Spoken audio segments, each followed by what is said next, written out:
Welcome, everybody. Thanks for coming by. My name is Paul Brown, and that is a tune called Pour Me a Drink. And it comes from a gentleman by the name of Giles Lefew. He was a zinc miner up in the nearby town of Austinville, Virginia, where there was a very active mining business at one time. He was also a fabulous clawhammer banjo picker with a little repertoire of tunes that I have never heard anywhere else. He had great stories about them, about the people he learned from, and our little workshop today is all about, as Mary Ann said, the experience of getting around and getting to know people who played music, people who lived in communities that you might not have been familiar with, but you wanted to understand a little more about. So with that little musical introduction, I'll go straight away to Mark Sanderford here to my right. We've got Joe McHugh to the far right, and Jim and Phyllis Gaskins here. Jim and Phyllis and I were circulating around the Galax area right about the same time in the early 1980s and met quite a number of the same musicians. So we have some repertoire and memories in common, as well as the experience of going out and collecting in the field. Why do people do that sort of thing? Why has there been a small army of people since the dawn of recording devices, including writing, documenting? That question is as profound as any that you want to ask, and it's also as simple in a way, but can be difficult to answer. I think everyone brings his or her own motivation to the activity of traveling around, meeting people, seeking out folks who do things that are interesting to you, things that you think you may learn from, learn a little bit about life, society, personal interaction, and skill. Mark has documented dozens and dozens of musicians through Virginia, nearby North Carolina, in photographs and also through learning fiddle tunes. I grew up in North Carolina, Morganton, North Carolina. Apparently, my grandfather was a clawhammer banjo picker, but because my mom was the youngest member of a family of 11, by the time I came along, he couldn't play anymore, or didn't play anymore, so I never got to hear him. On my father's side, he was interested in opera and symphonic music, and I became interested in that at the age of 2. And from then on, I was determined to be a classical musician. When I was in high school, I had a friend who had a great big stereo system, and we traded records back and forth, and I'd send him more, give him orchestral stuff to listen to, and he would give me stuff that I didn't have any interest in at all. It was jazz and that sort of thing. And he said, I got a couple of records here that you might find interesting. He says, I'm playing on one. I'm playing string bass.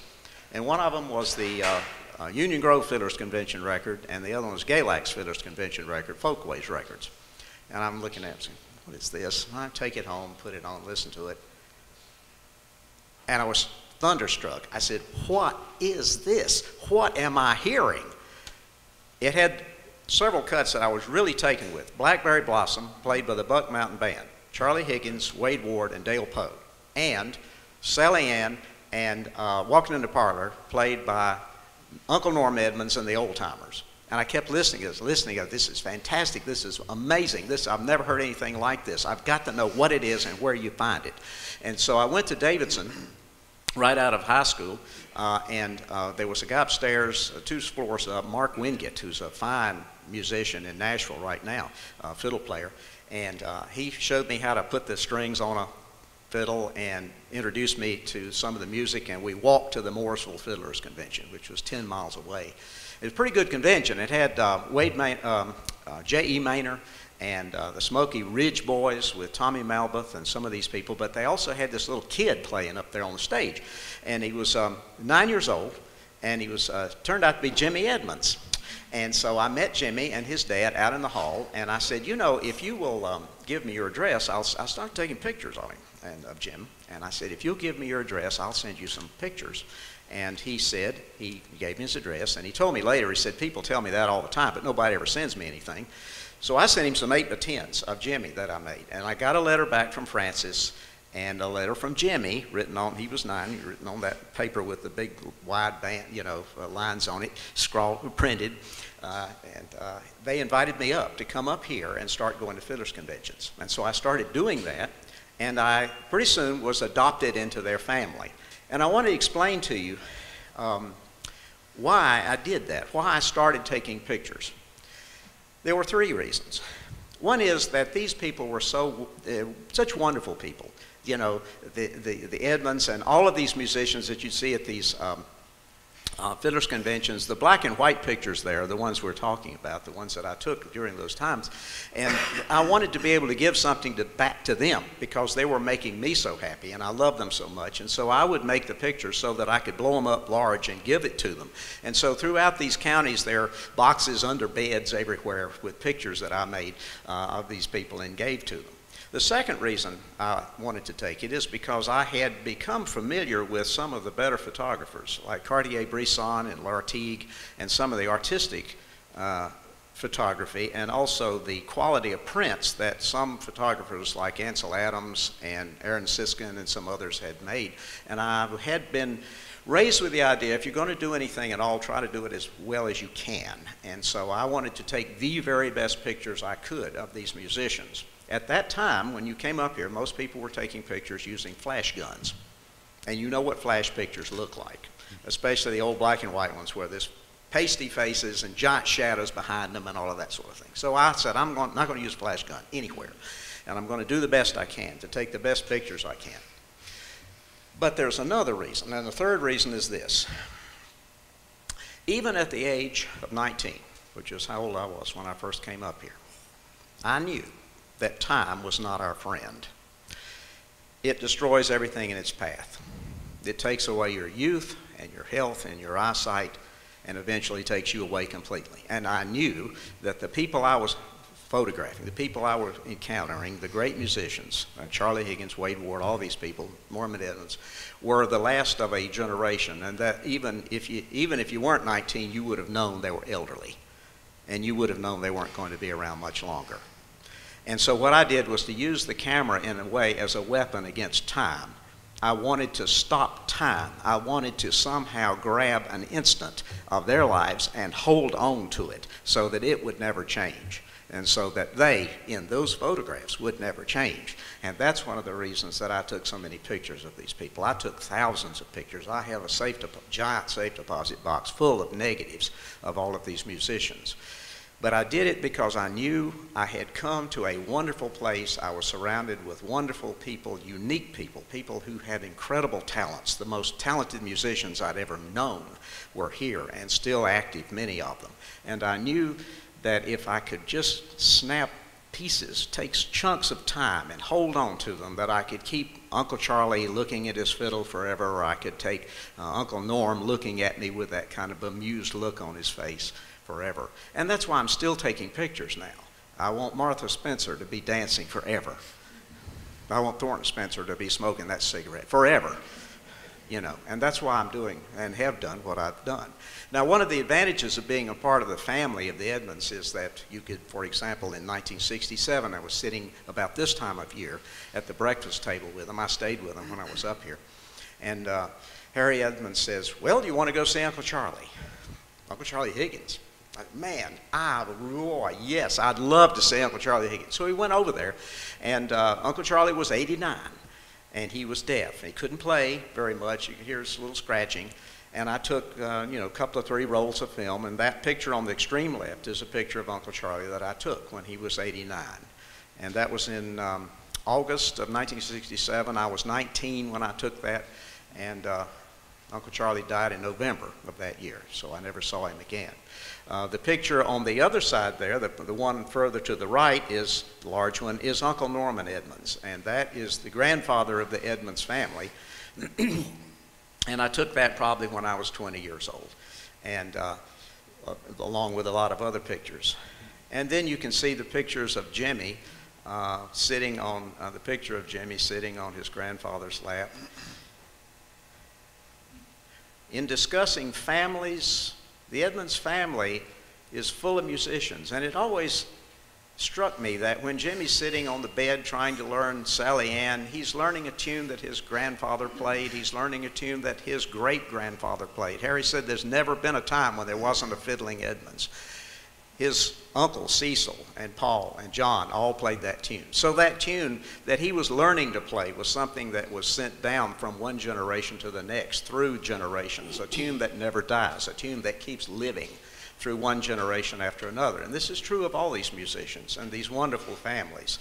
The whole Edmonds family there, just about, is there on the end, and that is the late Barbara Poole was an Edmonds, and Patsy, who's sitting out here in the audience, and little Jimmy Edmonds, and Jimmy's mom, and Barbara and Patsy's mom, Frances, and Wade Ward. And of course, Wade Ward was a part of a member of a family that played. The Crockett Ward, Fields Ward, Sampson Ward, all the Wards played.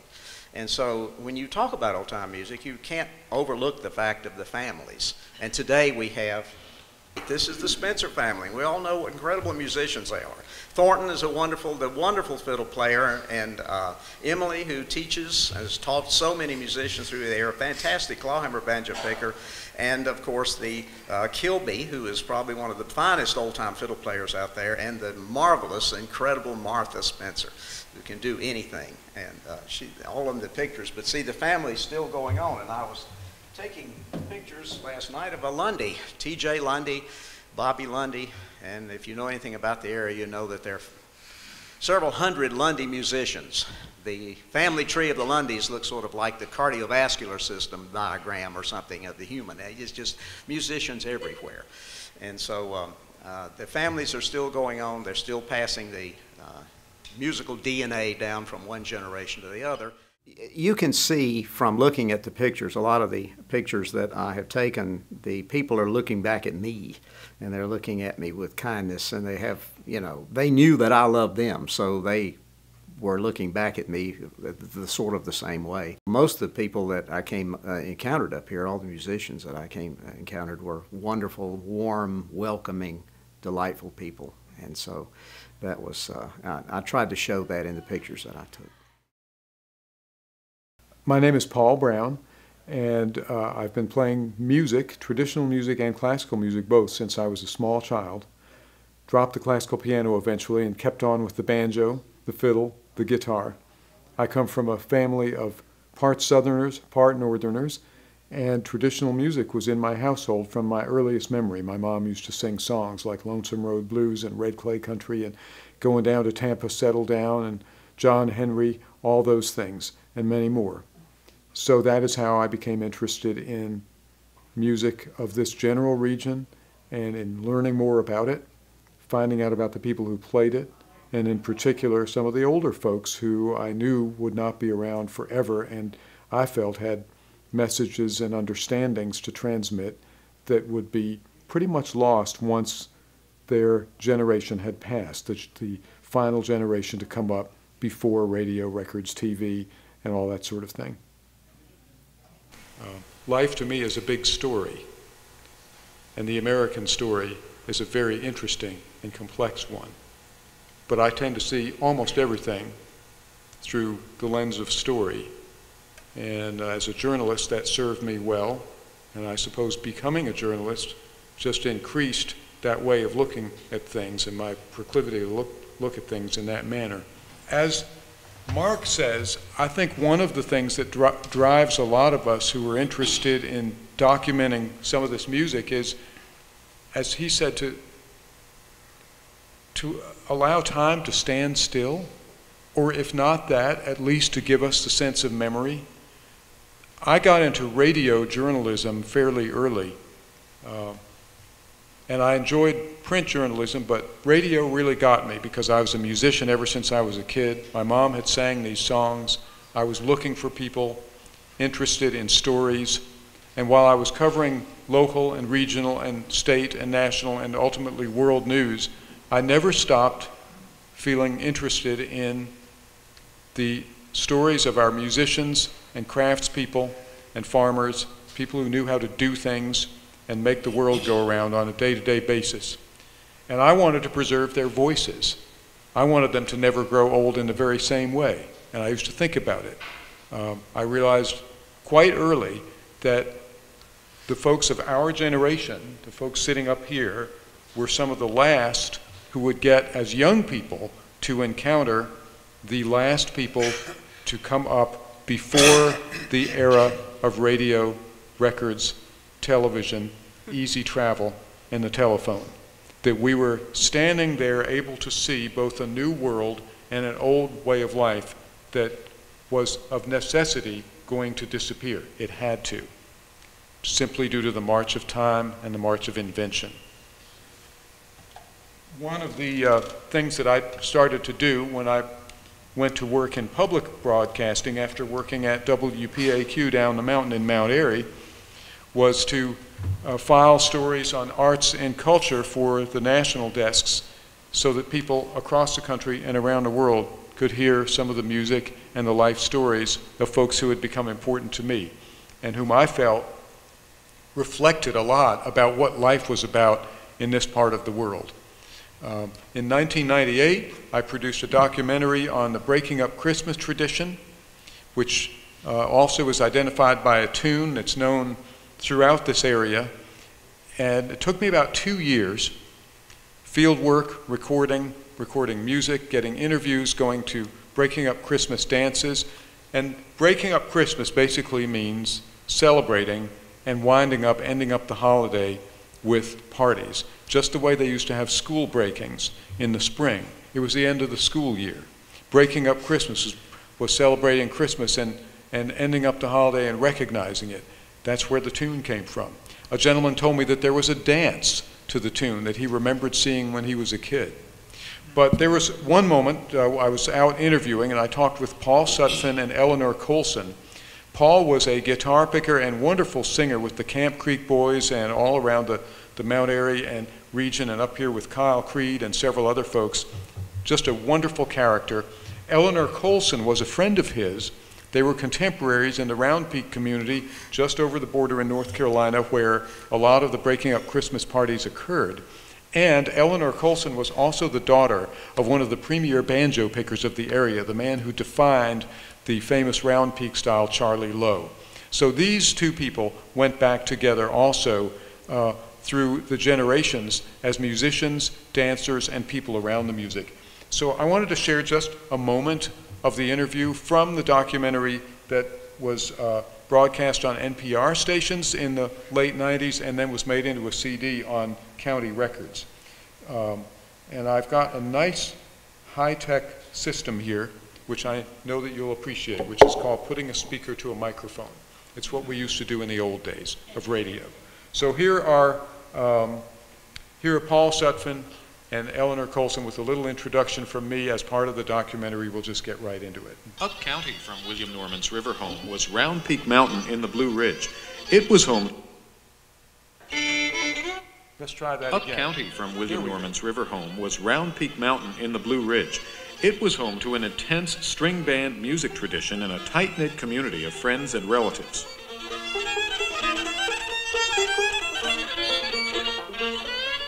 Well after the turn of this century, the Christmas parties were still going on in Round Peak. Paul Sutphin is 78 years old, and his childhood neighbor Eleanor Colson is 74. Paul and I stopped in to see Eleanor a while ago. Now, I'm too young to remember the scenes they described, but it didn't take long before I could practically see banjo and fiddle players sitting in the doorway between the two rooms of a log cabin with dancing on both sides. Them was the good old days. And some of the best dancers that you have ever seen. And to have two rooms. Yeah. They'd get everything out of the room, they'd sit in the door. So everybody could dance in both rooms. Dance in both rooms at the same time. Yeah, but we used to take Mama used to take the beds down. You remember well, they that did a in million them. time right down here in the hall? I remember we when lived you all down lived there. I sure do. I've been born there. and raised down there. Chasing the squirrel, laid around and laid it. Yeah. And Adam Adam and and Eve, they don't do that no more. Adam and Eve and all that stuff.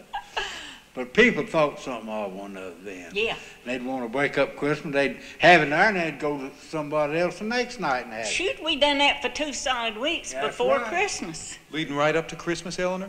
Oh, Lord, yeah, after, yeah, to the 6th of To the January, old we had old Christmas. To me, it was just magical being able to speak with people and listen to their rhythms of speech that reflected so much about movement and agriculture and farming and the old English accents that had become what we call Southern accents, and to listen to them reminisce about not only the way times were, but the way things had changed over the years. And Paul and Eleanor went on later in the interview to talk about that. I thought one of the coolest, most interesting parts of that interview there was when Paul said, the way he put it, people thought something of one another then. And it's really a cool way of putting it. It's a very interesting way of talking about how times have changed. He was talking about a small, tight-knit, intimate, person-to-person community that he felt in some ways was a thing of the past, and just said it in a few words. I always have found that when I know a little more about a tune or a song, in terms of its social context, that it means a tremendous amount more to me, and that I tend to play it more deeply and become still more interested in the traditions behind it. So finding out about Breaking Up Christmas was something of a revelation for me. I loved hearing the stories from people such as Johnny Vipperman and Paul Sutphin, Eleanor Colson, about a square dance that went with the tune, about partying for 2 weeks straight between Christmas Eve and Old Christmas, January 6th, about all sorts of things connected to that, the cabin dances in which you'd have both rooms of the cabin open and the musicians in the doorway between them playing music so that people could hear, as Paul Sutphin explains. It just means ever so much more to me to know the background of the tune and to understand the social context and to realize that this tune came from somewhere. It came from people's life conditions. But I wanted to go to Joe McHugh here, who has been involved with documentation of communities, individuals. He's also had a fair amount to do with radio journalism over the years, and he's been involved in some projects collecting stories from people. So Joe, take off. Let me find out, let us all find out what you've been up to and what has driven you in this whole endeavor. Well, I grew up in Paterson, New Jersey, and I eventually learned to make a few leather belts and sandals and bought a school bus and put a leather shop in the front, thought that was a good idea, drove across the country, stopping at college towns, making custom sandals. You put your foot on the ground, you know, make them up. And eventually fetched up on the West Coast, stayed there a while, and then got this bug to buy land. This was really happening in 1969. The United Farm Catalog had just come out. But I wound up buying an 80-acre farm and a house and 3 barns in central West Virginia, Gilmer County, me and the bank for $6,000. And just by sheer luck or providence, and I tend to believe more in providence than luck, Gilmer County, Glenville, had the oldest continuous state folk festival. This was, again, this generation that Paul's talking about, where these were people who had really not learned very much off the radio because the reception was just so terrible. I mean, this is before the dishes came out and all that. So this really was music that was coming down through the family. So legendary names now in the tradition are Lee Triplett, Ira Mullins, Melvin Wine. People like that would come there, and I was able to learn from them. And I was this hippie kid with the hair down to here, but a lot of them were that. I mean, but they came in from all over the world to come to this one festival, one traffic light in the whole county. That was Glenville. And they also had these women that came called the West Virginia Belles. Every county sent one woman to represent their county, and they were, of course, characters and a half. And they all had to be over 75, and they were all 90. You know, so the county just found these people that were just out of the sight. Many years later, I went back and recorded some of the Belles, and I think they were some of the best interviews I've ever done. They were just truly quintessentially West Virginia type people. Essentially, my interest is in family stories. And in that regard, I think that we have a tendency or a way of creating these larger mythic sense of meaning, these larger narratives, through a collection of tales that I call the family story, that we kind of tell in ritual ways. And this is very strong in the music world, especially the traditional music world. But I've also seen it among jazz musicians. You know, there's a story lore, and it begins to go around, and people all get to start to know these stories that someone had heard or maybe were told a number of times. So I'm also an author. I do a lot of speaking about how we tell stories in the modern age, what I call the art and practice of storytelling. I think of storytelling in 3 ways. I think of it as message, medium, and magic. And there are 3 different lenses that you can look at this activity, this very ancient thing, probably the most profound thing we do as human beings, is constantly create story to make sense of things. So I'm going to play this piece by J. P. Fairley, and I recorded him in a building at Clifftop in the caretaker's lodge, and a freak hailstorm started. You know, and I really, as a person who does audio, I love silence. That's the canvas, by the way. People don't realize the canvas of good storytelling is silence. And you place your sound upon it. And suddenly in the middle of this, I'm hearing this little tick, tick, tick, tick, tick, you know, and I know my microphone very subtly is picking up, but it was like cool too. That was a different canvas. And there's J.P. Fraley telling about how his father got baptized at the age of 90. But in the middle of the baptism, they dropped him off the chair into the river and he went under. And all these kind of great J.P. Fraley stories from Eastern Kentucky. But at one point I asked him about the Depression. I wanted to show you an arc. Now this is not edited. This is just how a stream of consciousness can work and how important it is to have that silence and not to interfere. Let things run. You don't know where they're going. I learned that from Michael Moore, a friend of mine. Crazy guy, but a great filmmaker. You know, he's always saying, yeah, turn off the film, but you see him before him, never turn off the camera. Never turn off the camera.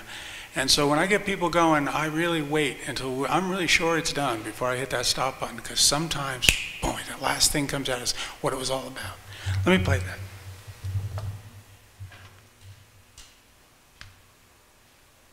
I've got a lot of memories about the Great Depression. I'm 79 years old, and I've seen a lot of things I wish I hadn't seen. And a lot of things I saw, I was glad that I could see it and contain it, you know, in my memories. But there, where I lived, the graveyard had new graves every day. I mean, people were actually starving to death, but they didn't say they were starving to death. They were high-grade Appalachian people, you know, that they had a lot of pride in their survival. Anyway, I was fortunate to be raised on a farm.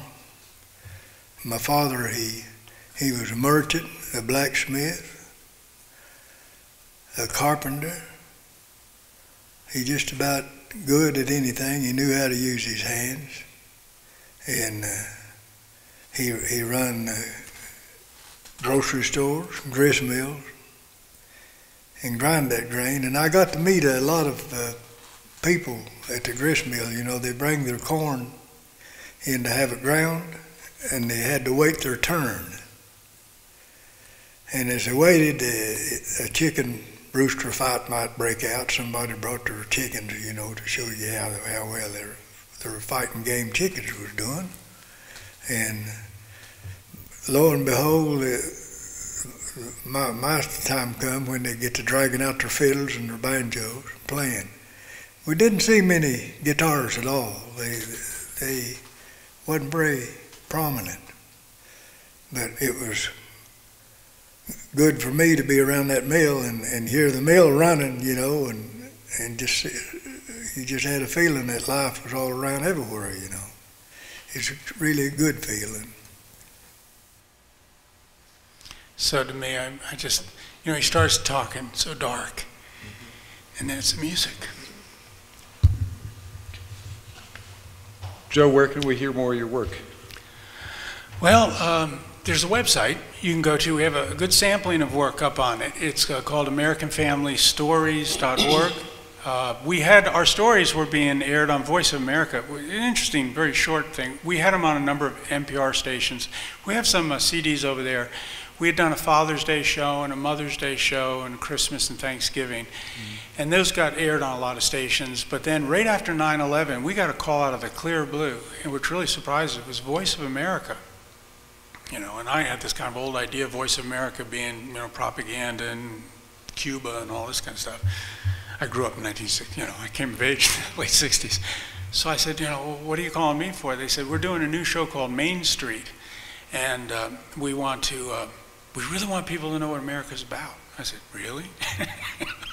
I mean, and they said, yeah, and we just love these stories you have. There just seem to be from so many different backgrounds, and we'd like to air them once a week on this new show. So for 2 years, they aired these stories. And one story was by a woman named Alita Singleton, who was one of the Bells, I think the best storyteller I ever recorded. And when I was done, and you know, people are conscious, because I said to her at the very end of this 2-hour session, I said, you're a pretty good storyteller, Alita. She said, yeah, you think I get a license for it? You know, she knew, you know, they know. But she was wonderful, and her voice is, I swear, if we had time later, I don't know if we will, you could listen to her voice tell a story, not related to music, and I would hear Melvin Wine's intonation all the way through it. It's really the same music. So anyhow, she called me. We stayed in touch afterwards, and one day she called me, and we were talking, and this is, again, how you develop real relationships, and I will finish going on here. You develop real relationships. I think that's what we're all talking about here. And I called her up and talked to her, and she was in 94 by then. And she said, you know, we talked. She's always friendly, always upbeat. And then I knew something was wrong. I said, what's wrong? She said, well, we got a senior center down in Glanville. And I like to go down there, and they got little meals, and all my friends go there. But we have this new young guy. He's in his, I don't know, he's 30 or something down, 30 years old. And he's told me to stop telling stories. I couldn't believe it, you know. So I said, really? She said, oh, yeah. And I said, well, if I were to send you a letter and you could take it into him, would that be cool? She said, oh, yeah, you know. So I did it. Photoshop, I really made it look like I was better than NPR. I mean, it's Voice of America, Joe McHugh, you know. And true, my show, those stories were heard by 90 million people. And we had featured her story. And it was very cool. So she took the letter in. She said, that was the end of it. Never heard, she could tell. I get all choked up. I have no idea. Good story in and of itself. Thank you, Joe. So now I want to go to someone I sort of consider to be the accidental collector, the accidental documentarian. And that's Phyllis Gaskins, yeah, who's documented Dulcimer after her husband Jim here took up the fiddle. And Phyllis, I would love for us to hear a little bit of your story and how you got to the place of wanting to learn about a tradition that most people had ceased to even be aware of around the Galax area in this part of Virginia, which is the mountain dulcimer tradition. And a specific mountain dulcimer tradition. How did it start out for you? Well, we were teachers, Jim and I, and we had summers off. And the thing we did with our summers was attend fiddlers conventions. And we particularly liked Albert Hash and the White Top Mountain Band, and we liked the Blue Sky Ramblers. And the Blue Sky Ramblers were the band in which Raymond Melton played mountain dulcimer. And I wanted to learn how to play the dulcimer like Raymond did. And this is a dulcimer made by Raymond, and there's a story about that too, but I won't tell it. But Raymond was a rather tall man and extremely quiet and reserved around women, so he didn't talk to me. I was rather intrusive on his space because I was in my late 20s, I guess. So I would just, you know, walk over and sit down beside Raymond and say, "Hi, Raymond. I want to play dulcimer like you." And he'd turn to the side and ignore me, and I'd get a chair and scoot it up as close to him as I could. And I would take my little cassette recorder mic and say, "You don't mind me recording you, do you?" And trying to be as sweet as I could while being rude at the same time. So I did this for a long, long time. Mainly learned how to play dulcimer because Jim was learning fiddle and I had to survive. So anyhow, I chose the dulcimer because it was easy. I could learn something in a weekend and go home and work on it and come back the next weekend. And I didn't really have to practice. You see, I'm lazy. So one of the tunes that Raymond liked to play was one called Silly Bill. And it seems to me that that would always be the tune that he would be playing, and every time I'd see him, I'd say, "Raymond, that's a great tune. What is that?" And he'd say, "Silly Bill."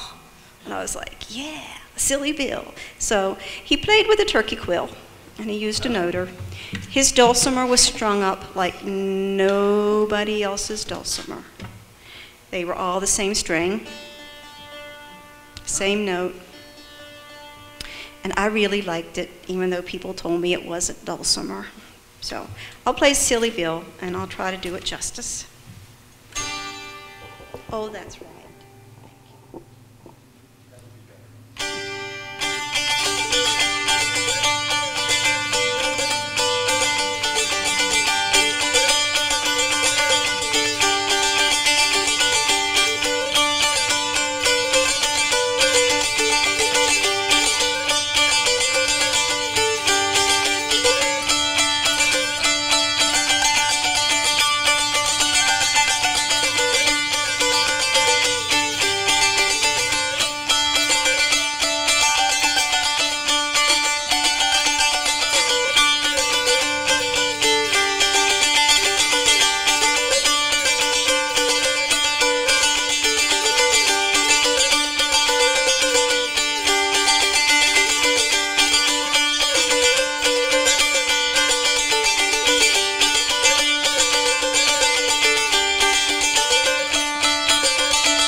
Phyllis, would you and Jim be able to play a tune together? Do you have one lined up that you think you could play do a on the tune fiddle together. and dulcimer? You know, back in the day, as we've heard a few times already, the guitar was kind of a late comer into this overall territory. And when I used to talk with old man Luther Davis, who's a fiddle player out west of Galax here, he talked about the first times that he saw a guitar, and he would have been at least 10 years old before he'd ever seen one. And a lot of the old repertoire was very treble sounding like this. You'd have a fiddle and a banjo, or a fiddle and a dulcimer, maybe two fiddles, something like that. Music really sounded different. If you want to hear a very powerful set of tunes that give you a sense of the way things sounded back in those times, there is a CD titled Tommy and Fred Best Banjo Fiddle Duets, and they are very powerful renditions by Tommy Jarrell and Fred Cockram. There are no guitars. It's just the two of the guys playing together, and they played all their lives, knew all the same repertoire, and it's incredibly powerful music with a very different sound from what we would hear today. And Luther Davis talked about it. Phyllis and Jim and I all used to go see Mr. Davis. We'd bump into one another there and used to have a great time. And he told us also that many tunes that had been in circulation before the guitars showed up started to fade out when the guitars came in. And then new tunes were added in that were more amenable to the guitar as the old ones faded out. So you had repertoire changing along with social conditions changing and technology, transportation, all these things happening. And this music and people's stories started to provide a window into understanding how life was changing and society was changing all around us when you went around and listened to these folks talk about their lives and play the music that they played that reflected the conditions under which they grew up. But anyway, let's hear a little tune from Jim and Phyllis here. To say like a little bit more about the dulcimer before we do that. Yeah. I didn't know that in the process of learning from Raymond Melton that I was in the process of preserving a tradition. Nobody else was learning from Raymond. And he had a nephew who made some Melton family dulcimers. He died, I think, in the 1990s, and nobody in that family has taken up making these dulcimers. These dulcimers were some of the first dulcimers ever created, but they were done by the Melton family, and the Meltons were making these in the 1800s, in the 1850s, and hopefully the little bit of research that I did and the little bit of work I've done in my book is going to help preserve that tradition. I collected some information from people who were making them. One of them has since died. Another one is very, very ill.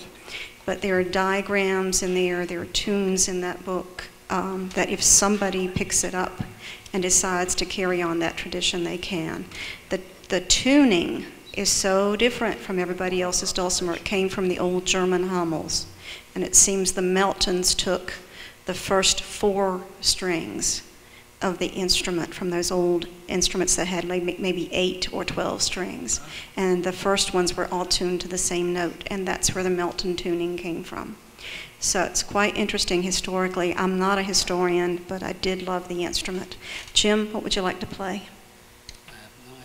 I have no idea. I don't know that tune. Well, let's do Chapel Hill and Green Willis, because Chapel Hill was a jig tune that turned into a march tune that was used for school breakings. And it gradually transformed, we think through the Kimball family, into a tune called Green Willis. And so we'll do Chapel Hill and then we'll do Green Willis. Is that all right? Mike.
My experience with Raymond was mainly at fiddlers conventions, and I would sit beside of him and play with him and watch what his hands were doing and listen to the tunes and try to get them as close to what he played as I could.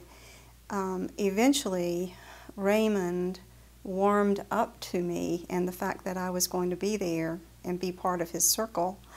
And when he saw me coming, Raymond's comment would always be, "Come here, girl, sit down. You don't know how to play that thing."